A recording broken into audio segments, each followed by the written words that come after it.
नमस्कार दोस्तों, मैं Dharmendra Verma online study with DK में आपका बहुत बहुत स्वागत करता हूं। आज हम बात करने वाले हैं शिक्षा मनोविज्ञान के 500 अति महत्वपूर्ण प्रश्नों के बारे में। एक सीरीज स्टार्ट की जिसमें आपको 500 प्रश्न मिलेंगे। इस पार्ट के माध्यम से, इस वीडियो के माध्यम से आपको 50 प्रश्न मिलेंगे, यानी कि फर्स्ट पार्ट है। टोटल यहाँ पर आपको 10 पार्ट दिए जाएंगे या फिर कह सकते हैं कि 10 वीडियो दी जाएंगी जिसमें आपको 500 प्रश्न मिलेंगे। 500 के 500 इंपॉर्टेंट हैं, आपको स्किप नहीं करना है, वीडियो को पूरा देखना है। शुरुआत करते हैं। 50 प्रश्न मिलेंगे आपको इस पार्ट के माध्यम से, इस वीडियो के माध्यम से।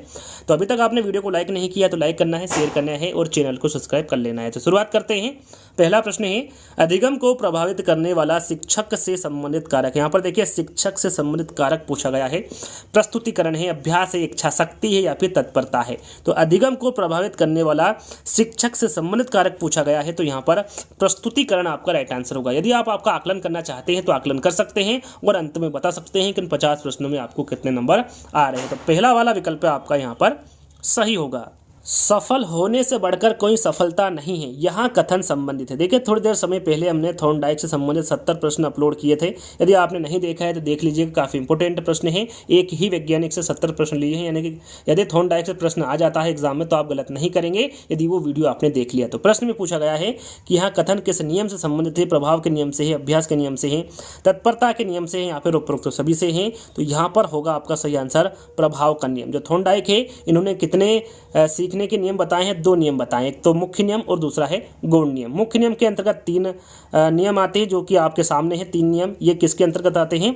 मुख्य नियम के अंतर्गत आता है प्रभाव का नियम, अभ्यास का नियम और तत्परता का नियम। बाकी गौण नियम के अंतर्गत कितने नियम आते हैं? 5 नियम आते हैं। यदि आपने वो वीडियो नहीं देखा है तो देख लीजिएगा, वहां पर आपको 1 बाय 1 करके अच्छे से समझाया है। तो राइट आंसर आपका यहाँ पर पहला वाला होगा।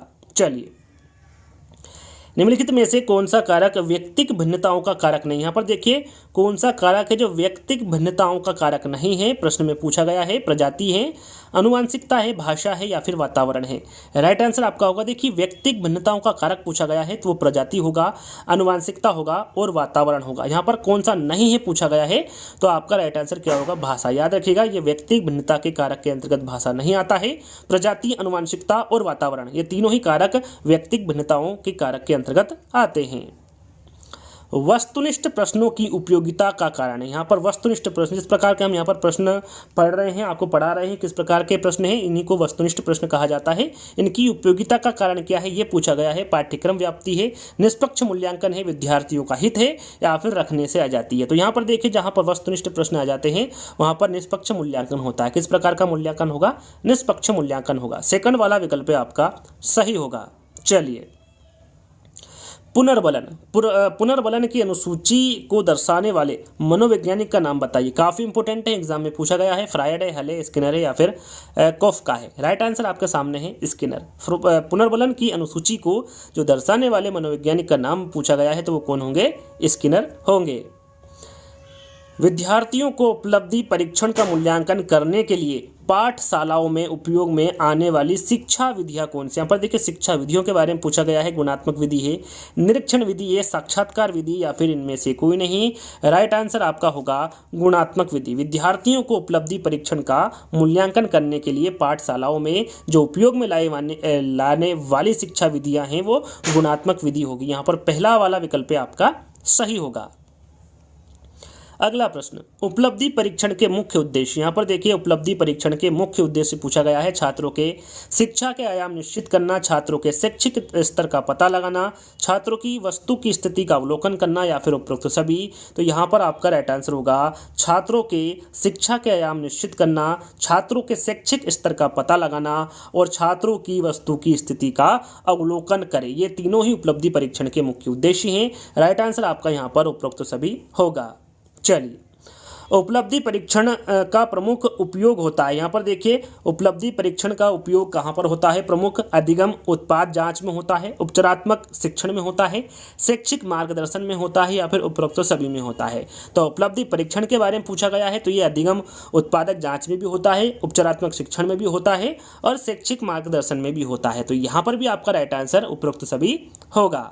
चलिए, यदि आपको प्रश्न अच्छे लग रहे होंगे तो आप साथ में वीडियो को लाइक करते चलिएगा। नवा प्रश्न है, निम्नलिखित में से कौन सा कारक गणित विषय में प्रतिभाशाली विद्यार्थी को प्रभावित करता है। यहाँ पर आपको बताना है वो कौन सा कारक है जो गणित विषय में प्रतिभाशाली विद्यार्थी को प्रभावित करता है। सहोदर प्रतिद्वंदता है, बाह्य अभिप्रेरणा है, समायोजन का स्तर है या फिर दृढ़ता है। राइट आंसर आपका होगा यहाँ पर दृढ़ता। याद रखिएगा, दृढ़ता कारक गणित विषय में प्रतिभाशाली विद्यार्थी को प्रभावित करता है। फोर्थ वाला विकल्प आपका सही होगा। चलिए, अभिप्रेरणा का स्तर, यहाँ पर देखिए अभिप्रेरणा का स्तर आपको बताना है। निम्न जब कार्य कठिन हो, उच्च जब कार्य कठिन हो, उच्च जब कार्य सामान्य प्रकृति का हो या फिर निम्न जब कार्य रुचिकर हो। अभिप्रेरणा का स्तर क्या है ये पूछा गया है। आपका राइट आंसर होगा उच्च जब कार्य कठिन हो, ये अभिप्रेरणा का स्तर होता है। सेकंड वाला विकल्प आपका सही होगा। अगला प्रश्न, निम्नलिखित में से कौन सा प्राकृतिक अभिप्रेरणा का उदाहरण। यहाँ पर देखिए प्राकृतिक अभिप्रेरणा का उदाहरण आपको बताना है कौन सा नहीं है। प्यास, सुरक्षा, प्रतिष्ठा या फिर भूख। तो यहाँ पर आप समझ ही गए होंगे जो प्रतिष्ठा है ये प्राकृतिक अभिप्रेरणा के अंतर्गत नहीं आता है, ये प्राकृतिक अभिप्रेरणा का उदाहरण नहीं है। प्यास, सुरक्षा और भूख ये तीनों ही प्राकृतिक अभिप्रेरणा के उदाहरण के अंतर्गत आते हैं, प्रतिष्ठा नहीं आता है। तीसरा वाला विकल्प आपका सही होगा।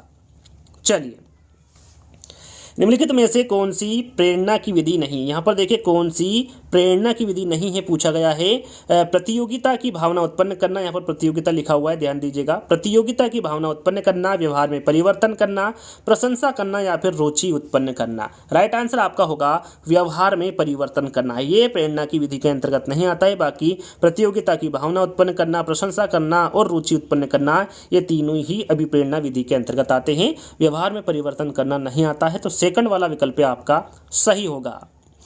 प्रेरणा प्रबलन ह्रास सिद्धांत के प्रदाता है। इंपोर्टेंट है, प्रेरणा प्रबलन ह्रास सिद्धांत के प्रदाता कौन है, किसके द्वारा प्रतिपादित किया गया है। मेस्लो, हल, फ्रायड या फिर इनमें से कोई नहीं। राइट आंसर आपका होगा हल। इंपोर्टेंट है, ध्यान दीजिएगा, प्रेरणा प्रबलन ह्रास सिद्धांत के जो प्रदाता होंगे वो हल होंगे। निम्नलिखित में से कौन सा अभिप्रेरक का उदाहरण। यहाँ पर देखिए अभिप्रेरक का उदाहरण कौन सा है। दांत का दर्द है, दोपहर के भोजन के बाद सोने की आदत है, उच्च कोटि का गायक बनने की इच्छा है, कल करे सो आज कर या फिर आज करे सो अब। तो यहाँ पर आपको अभिप्रेरक का उदाहरण बताना है। राइट आंसर आपका होगा उच्च कोटि का गायक बनने की इच्छा, ये एक अभिप्रेरक का उदाहरण होगा। अगला प्रश्न, निम्न में से कौन सा जन्मजात प्रेरक है। यहाँ पर देखिए जन्मजात प्रेरक पूछा गया है। भूख, प्यास, दर्द है, भूख, उत्सुकता, सृजनात्मकता है, भूख, प्यास, उत्सुकता है या फिर भूख, प्यास और काम है। तो राइट आंसर जन्मजात प्रेरक के बारे में पूछा गया है, तो ये आपका होगा भूख, प्यास और काम। ये तीनों ही जन्मजात प्रेरक के अंतर्गत आते हैं। निम्नलिखित में से कौन सा जन्मजात प्रेरक नहीं। यहाँ पर प्रश्न को ध्यान से पढ़ना है। पूछा गया है कौन सा जन्मजात प्रेरक नहीं है। भूख, प्यास, नींद या फिर आदत। सरल सा प्रश्न है, आंसर आपके सामने है आदत। भूख, प्यास और नींद ये तीनों ही जन्मजात प्रेरक है। आदत जन्मजात प्रेरक के अंतर्गत नहीं आता है। फोर्थ वाला विकल्प आपका सही होगा। मेस्लो ने कितने मूल आवश्यकताएं बताई। जो मेस्लो है इन्होंने कितनी मूल आवश्यकताएं बताई हैं। 16, 5, 18 या फिर 16। तो याद रखिएगा इन्होंने 5 आवश्यकताएं बताई हैं। मेस्लो ने कितनी बताई है, 5। कौन कौन सी।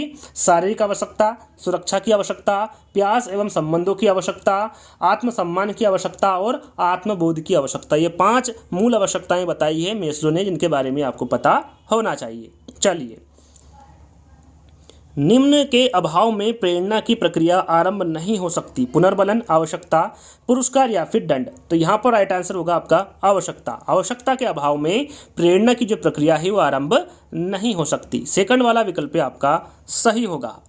अगला प्रश्न, जब शिशुओं में लंबे समय तक आवश्यकताओं की पूर्ति नहीं की जाती तब निम्न भावनाओं का विकास होता है। कौन सी भावनाओं का विकास होता है। भ्रम का, अविश्वास का, ठहराव का या फिर हिंसा का।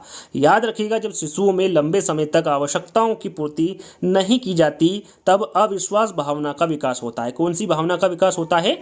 अविश्वास भावना का विकास होता है। यहाँ पर सेकंड वाला विकल्प आपका सही होगा।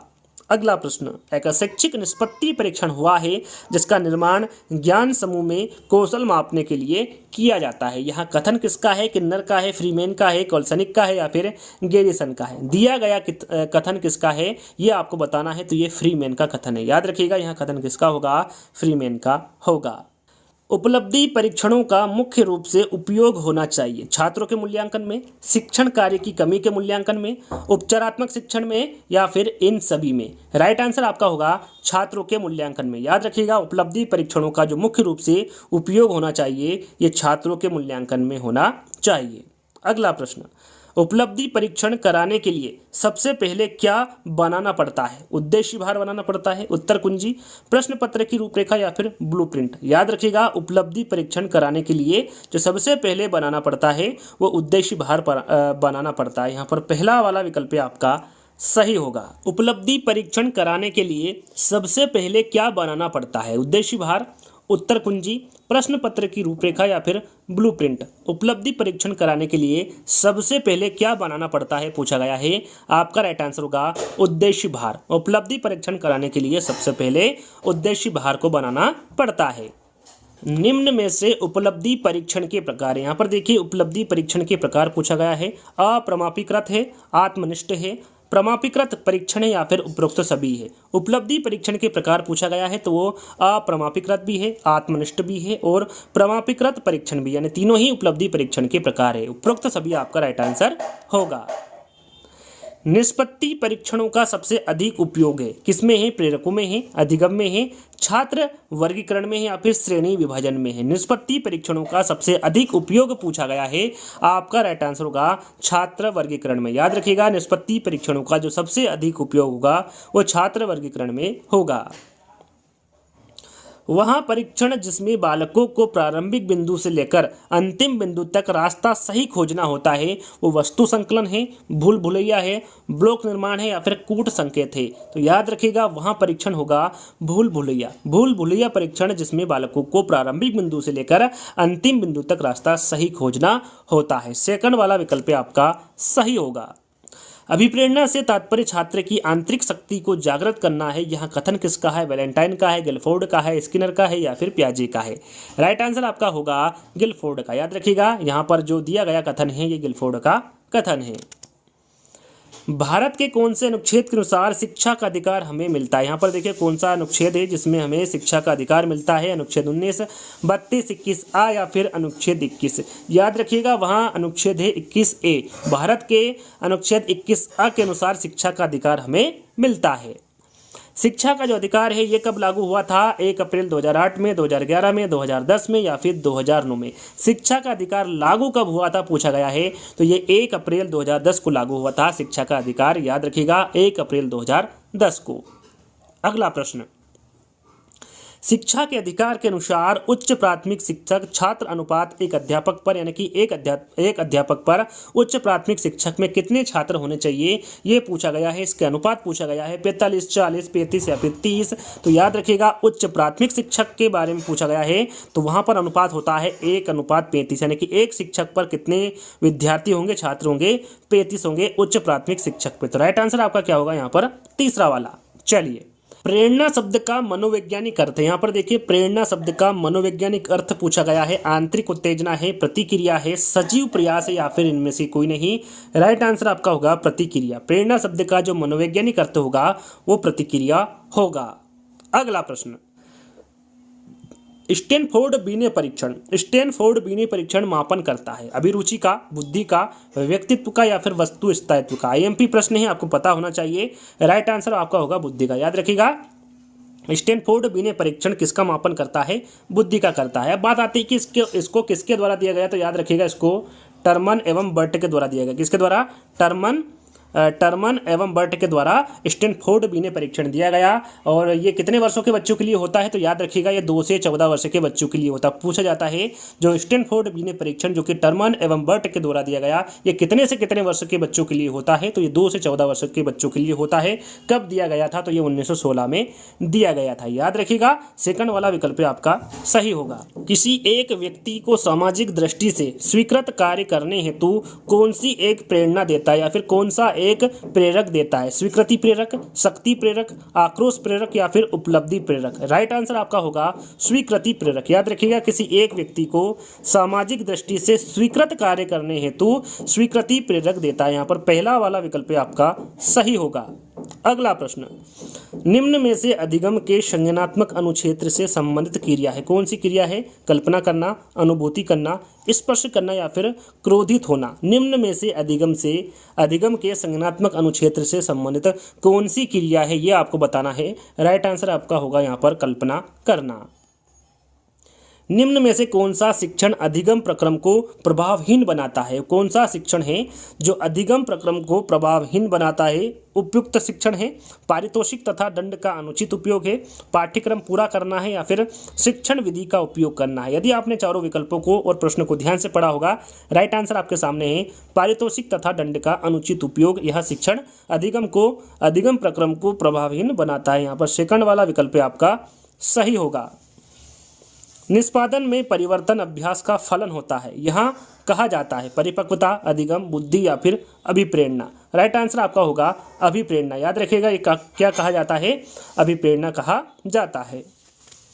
श्रृंखला अधिगम संबंधित है। श्रृंखला अधिगम किससे संबंधित है? थॉर्नडाइक से है, ब्रूनर से है, टोलमैन से या फिर गेने से। याद रखिएगा जो श्रृंखला अधिगम है ये गेने से संबंधित है। अधिगम के जो प्रकार हैं वो गेने ने कितने बताए हैं? 8 बताए हैं और 8 में से श्रृंखला अधिगम एक प्रकार है। तो 8 प्रकार कौन कौन से उनके बारे में आपको पता होना चाहिए। जरूरी नहीं यहाँ पर श्रृंखला अधिगम के बारे में पूछ जाए। कौन कौन से 8 प्रकार है? संकेत अधिगम है, उद्दीपक अनुक्रिया अधिगम है, श्रृंखला अधिगम है, शाब्दिक साहचर्य अधिगम है, विभेद अधिगम है, संप्रति अधिगम है, सिद्धांत अधिगम है और समस्या समाधान अधिगम है। ये 8 प्रकार के जो अधिगम है गेने के द्वारा बताए गए हैं। तो याद रखिएगा यहाँ पर कौन सा आपका राइट आंसर होगा? 4th वाला। चलिए, शैक्षिक तकनीकी विधियों एवं तकनीक का विज्ञान है जिसके द्वारा शैक्षिक उद्देश्यों की प्राप्ति की जा सकती है। यहाँ परिभाषा दी गई है शिव के मित्रा के द्वारा, कुलकर्णी के द्वारा, डेविस के या फिर गेने के। तो यहाँ पर जो दी गई परिभाषा है ये शिव के मित्रा के द्वारा दी गई परिभाषा है। पहला वाला विकल्प आपका सही होगा। अगला प्रश्न, निम्न में से कौन सा एक प्रणाली उपागम का पहलू नहीं है? कौन सा उपागम का पहलू नहीं है बताना है। उद्देश्य है, प्रक्रिया है, संरचना है या फिर विषय वस्तु है। राइट आंसर आपका होगा संरचना। याद रखिएगा संरचना एक प्रणाली उपागम का पहलू नहीं है। उद्देश्य, प्रतिक्रिया और विषय वस्तु ये तीनों ही उपागम के पहलू के अंतर्गत आते हैं। अगला प्रश्न, मनोसामाजिक विकास का सिद्धांत इंपॉर्टेंट है, काफ़ी इंपॉर्टेंट है। इससे पहले भी मैं जो वीडियो बनाया है उसमें जिक्र कर चुका हूं। मनोसामाजिक विकास का सिद्धांत किसके द्वारा दिया गया है? विलियम दुग्गल के द्वारा, एरिक्सन के, बंडूरा के या फिर अरस्तु के। याद रखिएगा जो मनोसामाजिक विकास का सिद्धांत दिया गया है ये एरिक्सन के द्वारा दिया गया है। अगला प्रश्न, मनोसामाजिक सिद्धांत को और किस नाम से जाना जाता है? आम सामाजिक विकास का सिद्धांत, जीवन अवधि का सिद्धांत, दोनों या फिर इनमें से कोई नहीं। तो देखिए मनोसामाजिक सिद्धांत को किस नाम से जाना जाता है पूछा गया है। अहम सामाजिक विकास का सिद्धांत, जीवन अवधि का सिद्धांत, यानी कि इन दोनों के नाम से जाना जाता है। तो उत्तर आपका यहाँ पर होगा यहाँ दोनों। किसके द्वारा दिया गया है? तो एरिक्सन के द्वारा दिया गया है मनोसामाजिक सिद्धांत, जिसके बारे में अभी मैंने हाल ही में आपको बताया है। तीसरा वाला विकल्प आपका सही होगा। थॉर्नडाइक का सिद्धांत माना जाता है, इंपॉर्टेंट है। थॉर्नडाइक का जो सिद्धांत है वो समाजवाद माना जाता है, साहचर्य, संज्ञानवाद या फिर संयोजनवाद। इंपॉर्टेंट है और सरल है। आप सभी को पता है कि जो थॉर्नडाइक का सिद्धांत माना जाता है वो संयोजनवाद माना जाता है। यहाँ पर 4th वाला विकल्प आपका सही होगा। अगला प्रश्न, निम्न में से कौन सा वंशानुक्रम का नियम नहीं? यहाँ पर देखिए वंशानुक्रम का कौन सा नियम नहीं है ये आपको बताना है। प्रत्यागमन, अभिप्रेरणा, भिन्नता या फिर समानता। कौन सा वंशानुक्रम का नियम नहीं है? तो आपका राइट आंसर होगा अभिप्रेरणा। अभिप्रेरणा वंशानुक्रम का नियम नहीं है। प्रत्यागमन, भिन्नता और समानता ये तीनों ही वंशानुक्रम के नियम के अंतर्गत आते हैं। बालक के विश्वास बनाम और अविश्वास की अवस्था कितने वर्ष तक होती? जो ये अवस्था दी गई है ये किसके अनुसार दी गई, किसके द्वारा दी गई है? तो ये एरिक्सन के द्वारा दी गई है। यहाँ पर आपको बताना है यहाँ पर जो अवस्था है बालक की ये कितने से कितने वर्ष तक की एरिक्सन के द्वारा बताई गई है। 0 से 1 वर्ष, 1 से 2 वर्ष, 1 से 3 वर्ष या फिर 4 से 5 वर्ष। याद रखिएगा बालक के विश्वास बनाम और अविश्वास की जो अवस्था है वो 0 से 1 वर्ष तक की रहती है। कितने से? 0 से 1 वर्ष तक की रहती है। पहला वाला विकल्प आपका सही होगा। अगला प्रश्न, संज्ञानात्मक विकास की निम्नलिखित अवस्थाओं में से कौन सी अवस्था का वर्णन ब्रूनर द्वारा नहीं किया गया है? प्रश्न को आपको ध्यान से पढ़ना है। वो कौन सी अवस्था है जिसका जिक्र या फिर जिसका वर्णन ब्रूनर द्वारा नहीं किया गया है? अधिनियम, प्रतिभारकता, पराधीनता या फिर साकेतिकता। राइट आंसर आपका होगा पराधीनता। याद रखिएगा जो पराधीनता अवस्था है इसका वर्णन ब्रूनर के द्वारा नहीं किया गया है। तीसरा वाला विकल्प आपका सही होगा। शिक्षण प्रतिक्रियाओं की एक विधि है जो सीखने की उत्सुकता जागृत करती है। यह किसके द्वारा कहा गया? क्रो एंड क्रो के, क्रोनबेक के, हिलगार्ड के या फिर स्मिथ के? याद रखिएगा जो दी गई परिभाषा है ये स्मिथ की परिभाषा है। इनके द्वारा कहा गया शिक्षण क्रियाओं की एक विधि है जो सीखने की उत्सुकता जागृत करती है। फोर्थ वाला विकल्प आपका सही होगा। संज्ञानात्मक विकास का सिद्धांत किसके द्वारा दिया गया? इंपॉर्टेंट है और सरल है, सभी को पता है इसके बारे में कि जो संज्ञानात्मक विकास का सिद्धांत दिया गया है ये जीन पियाजे के द्वारा दिया गया है। जीन पियाजे कहाँ के वैज्ञानिक थे? अमेरिका के, स्विट्जरलैंड के, लैटिन के या फिर ग्रीनलैंड के? जीन पियाजे कहाँ के वैज्ञानिक थे? तो ये स्विट्जरलैंड के वैज्ञानिक थे। इंपॉर्टेंट है, ध्यान दीजिएगा। जीन पियाजे कहाँ के वैज्ञानिक थे? स्विट्जरलैंड के वैज्ञानिक थे। जीन पियाजे ने कितनी पुस्तकों की रचना की है? 32, 31, 40 या फिर 42? सबसे ज्यादा जीन पियाजे से संबंधित प्रश्न यहाँ पर आए हुए हैं, तो इनके बारे में थोड़ी सी जानकारी दूंगा। सबसे पहले इसका आंसर जान लेते हैं। जीन पियाजे ने कितनी पुस्तकों की रचना की है? तो याद रखिएगा 32 पुस्तकों की। सबसे ज्यादा यदि एग्जाम में पूछे कि सबसे ज्यादा पुस्तकों किसके द्वारा लिखी गई है तो वो है जीन पियाजे। प्रश्न में पूछा जाता है कि विकासात्मक मनोविज्ञान के जनक किसे कहा जाता है? तो वो जीन पियाजे को ही कहा जाता है। इनके जन्म के बारे में पूछे कि इनका जन्म कब हुआ था तो 1996 में हुआ था। ये कहाँ के वैज्ञानिक थे? स्विट्जरलैंड के वैज्ञानिक थे। मैंने थोड़ी देर पहले ही बताया था। यदि ये पहली पुस्तक के बारे में पूछे कि जीन पियाजे की पहली पुस्तक कौन सी है, इनके द्वारा कौन सी पुस्तक लिखी गई, आपको पता होना चाहिए the language of thought of the child. यह पुस्तक जीन पियाजे की पहली पुस्तक है। कब प्रकाशित की गई थी? तो यहाँ प्रकाशित वर्ष होगा 1923। ये पहली पुस्तक है किसकी? जीन पियाजे की। तो ध्यान दीजिएगा यहाँ पर पहला आंसर आपका पहला वाला होगा।